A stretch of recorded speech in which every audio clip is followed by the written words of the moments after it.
You ask Tiger to solve. This deals with linear equations with one unknown.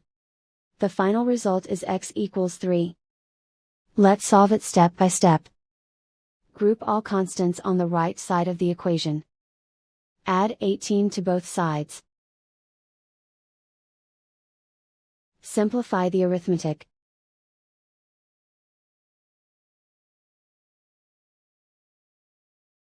Isolate the x. Divide both sides by 8. Simplify the fraction. Find the greatest common factor of the numerator and denominator.